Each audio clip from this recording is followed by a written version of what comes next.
For the PressCorps, I am Pedro Dumont. We interrupt this broadcast to bring you the latest news from the Siva Valley conflict. Here in the 108th conflict of the Foxhole War, it is day 97. The situation along the front remains woefully uncertain as new technologies seep into and settle in the battlefield. A reminder here that the PressCorps is focused on the Able Shard. Combined casualties for this war are now over 1 million, in less than 90 days, on track to become one of the bloodiest conflicts in the history of both Valley and Siva. Currently, combined deaths stand at 1.1 million. The Deadlands is the deadliest region, with over 175,000 total dead. These numbers are provided to us by the lovely folks at foxholestats.com. In the Deadlands, a colonial counterattack on the pits was successful, buying much-needed time and breathing space for the besieged salt farms. In Marban Hollow, a potential Warden flank around Maiden's Vale has been pushed back, with parallel pushes from the city and Spitrock's relic base taking place among the canyons. In Silken Shelf, a hard colonial push up the west side of the region resulted in the capture of Thornhold, Cavilton, and finally Briar on day 82, destroying at least 2 separate Warden industrial parks and their facilities.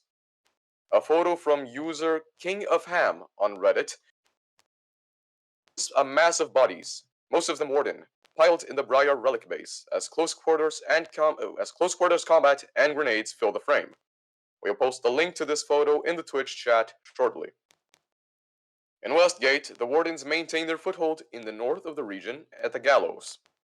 A colonial counterattack from the previous 15 days of fighting resulted in the recapture of Holdfast relic base, making Kingstone safe for now. However, the Warden capture of the Ranchers Fast on day 84 has signaled to the Legion that the Wardens aren't going anywhere soon. On the PressCorps Discord, we received a submission from user HunterWolf_V2, who was operating in the region. He writes from around day 55, quote, Wardens making steady gains in the west. Regiments Lambda and 11 ERC leading the charge to secure the region. But the contributions of newly fresh trained troops cannot be understated. The Hex saw a very large deployment of freshly trained troops to their first combat experience, and they performed exceptionally well under pressure. Numerous promotions were handed out, and they are now moving to Westgate, ready to continue to prove themselves.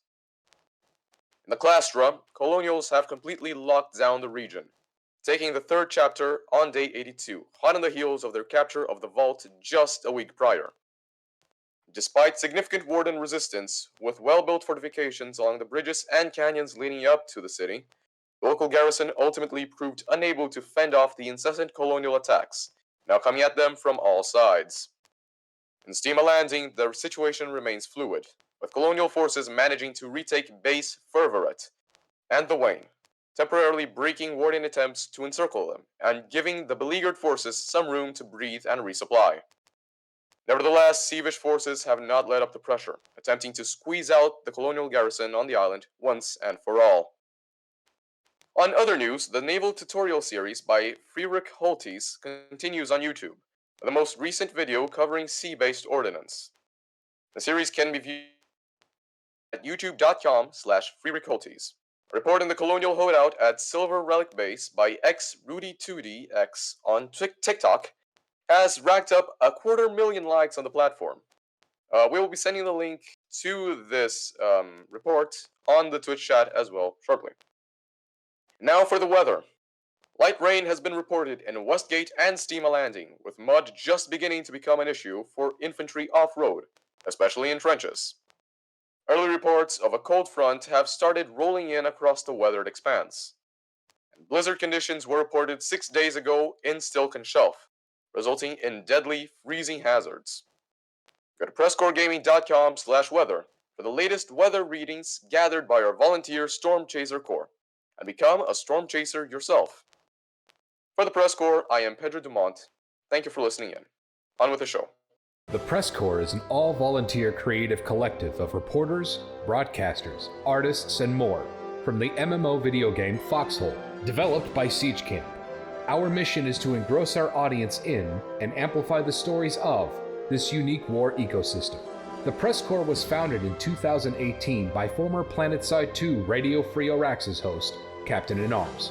It is a separate community entity and is not officially representative of Siege Camp. For more information, visit our website at PressCorpsGaming.com. That's PressCorps Gaming.com.